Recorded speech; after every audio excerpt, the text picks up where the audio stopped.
Today I'm going to do a Q&A and I'm going to go down to the beach, but first make sure to click that little bell right next to the subscribe button. That way you'll be notified every time I put out a new video. Okay, let's get into it.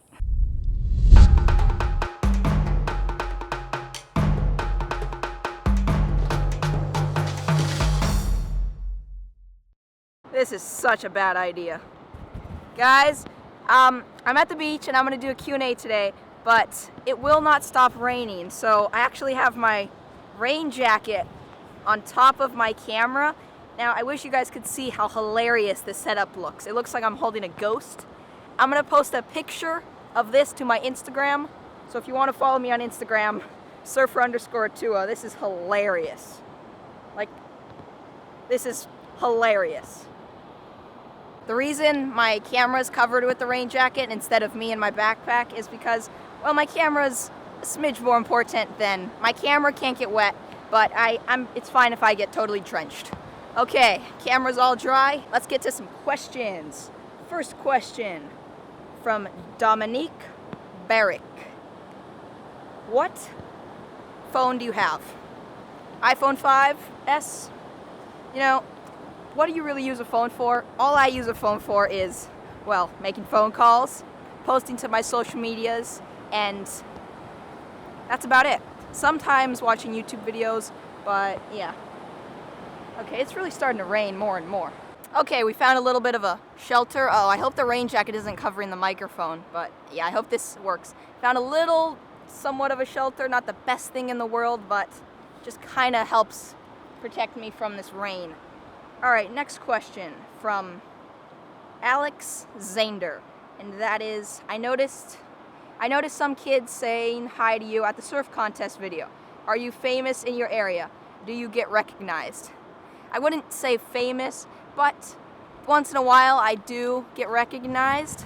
Sometimes by fans or just kids that I know who are like, oh yeah, I saw your video on YouTube, really cool. So if you remember in my last Q&A, I said if you have a question, leave it in the comments, but put #AskAtua. #AskAtua, and that worked out fantastically because now I can go to my comments and search #AskAtua and I can find all of your guys' questions.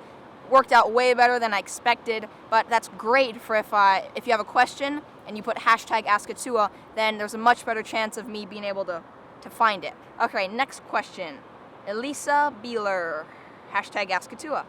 What do you want to be when you grow up? Basic question, but it would interest me. Well, I don't know what I want to be exactly. Just kind of, I mean, be cool to be like something to do with maybe filming, maybe making vlogs if I'm still doing video vlogs at that point, but maybe I'd be making like specials or like bigger production films or something. So I'm thinking something that involves cameras and filming and stuff, but you never really know because a few years ago I didn't know I'd be making videos, so in a few years I may be involved in doing something that I had no idea, so it's hard to say. Flamers, is the G7x good for beginners? Definitely. The G7x is super easy, especially if you're starting out. It's really simple. It's just turn on, press record, especially in the auto settings. It's also, in the auto settings, it's fairly good in low light as well as just like all around. It was one of my very first cameras that I used for vlogging, and I still use it tons for adventures and stuff because it's just a really good camera. So definitely, I would totally recommend it. Lauren, were you born in Costa Rica?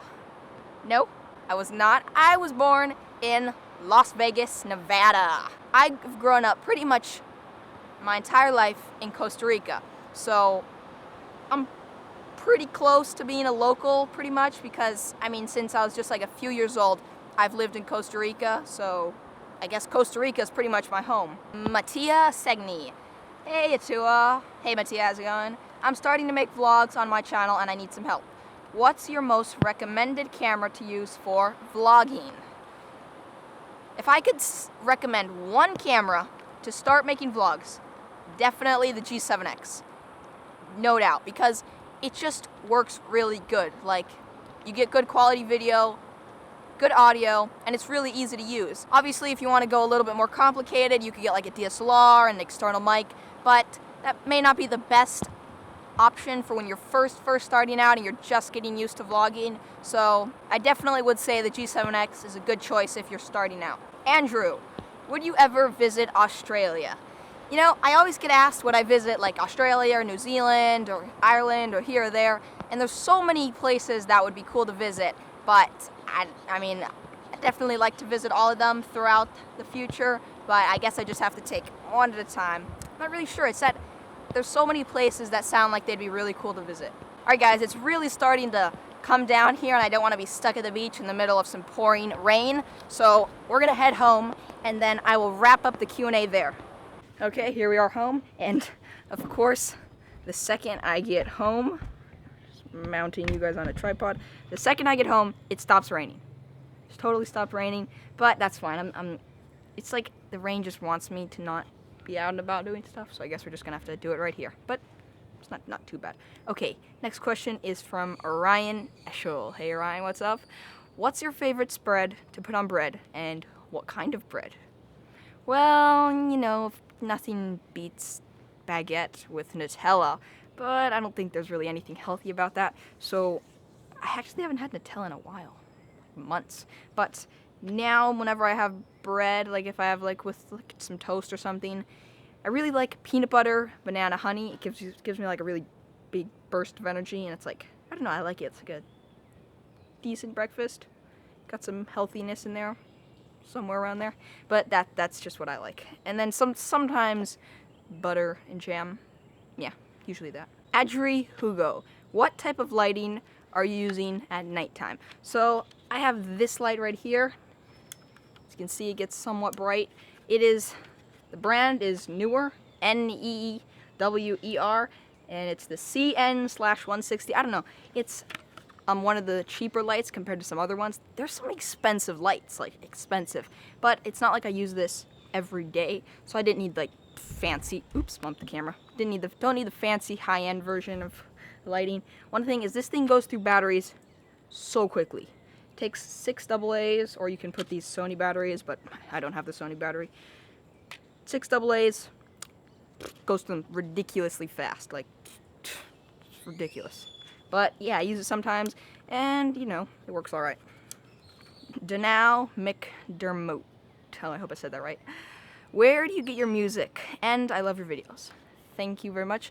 And the music where I usually get my music from is a website called Audioblocks.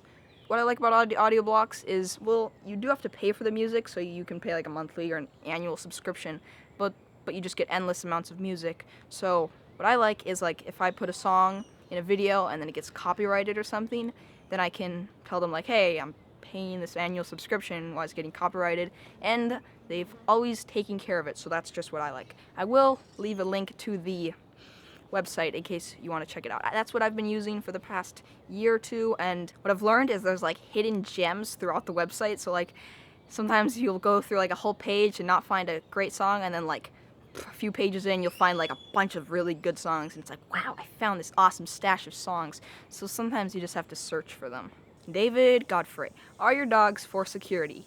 Yes, they do kind of serve as security a bit, but also they're just like really cool like friends, like pals, because like, I don't know, they really are like man's best friend. Like if you're feeling down, sometimes I'll just go and hang out with them, and they'll like wag their tail and get all excited and lick me, and they cheer me up, get me stoked and psyched. And then also they're just like, I don't know, it's just cool having, I feel like it's kind of cool having dogs around. It just feels, I don't know, it's just like this feeling, like when you come home they're always like excited to see you. And yeah, I've always had dogs since the day I was born, and they've always been boxers, and they actually have all been family, somehow related, so that's been pretty cool. So I'm like used to always living with dogs, especially boxers, and I mean, it would be weird living without a dog. I don't know, I'm just used to it. Unica Cabaluna, have you ever experienced a collision while surfing? A few times I've had some pretty close calls, like sometimes you go on a wave and then you don't realize there's someone like coming right over, and then sometimes like, whoa, I almost ran into that person. Or sometimes someone else is on a board, but maybe they don't have full control, and they're coming for you, and you're like, oh, I gotta get out of the way. So what I do, okay, I've gotta answer the question first. I have semi-crashed. I haven't really like crashed like into someone like boom, but like a few times I've gotten really close, like almost like there, and then I come right past them, and or sometimes someone comes like right past me, and then we don't end up like colliding or coming into a crash, but it's like really close. But what I do is if I see anyone coming with, if they're on his longboard or shortboard and they're coming towards me, like there's a chance if they were to fall, their board could hit me, I throw my board and I swim to the sand, like no chances. Because if I'm underwater all the way at the sand and I'm there for like 10-20 seconds, if someone's board goes in this direction or that direction, or they lose their control, like nothing's gonna hit me. Like it's fine if their board hits my board. It's a lot better that it hits my board than it hits me. So if there's any chance of someone running into me, I try to remember to throw my board, swim down, and then just like hang out down there and just like wait until I know it's safe. That's just what I do. That's it for today's Q&A. Thank you all very much for the questions. I really like seeing like what you guys have questions about, because then I know what stuff my viewers maybe want to know more about or seem to be more interested in and stuff. So if you have any more questions, leave them in the comments, and then just include hashtag #AskAtua in your comment, and that way it's easier for me to find it for my next Q&A. And today's positive quote is, "Life is a climb, but the view is great." Now I like this quote and all, but we gotta make a slight adjustment. Life is a climb, but the views are great. So it's not just one view, it's views. So what my quote that I just adjusted and made, this quote means to me is that life is like a never-ending climb. So like, it's like a mountain. Let's say you're backpacking, you're hiking up a mountain. It's like a mountain, you never can see the tippy top. So it's like, you're like, I see the top of the mountain, and then right when you get to this part, and you're like, what? I see there's more to the mountain? Like, what? Keep going up there, and I'm like, there, I'm almost there. What? There's more mountain? So it's almost like you're always getting to these little spots, and then each spot has an amazing view, and you see all the stuff that you've accomplished, all the stuff that you've done. But then there's always more. You always keep going a little bit further. You never make it to the tippy top, because there is no tippy top. It just keeps on going forever. That's it for today's video. Remember to keep always doing awesome stuff. See you guys tomorrow, early in the morning. Bang! Be sure to check out some of my other recent videos right here. And if you haven't already done so, make sure to follow me on my Instagram for monthly giveaways, updates, and Instagram stories.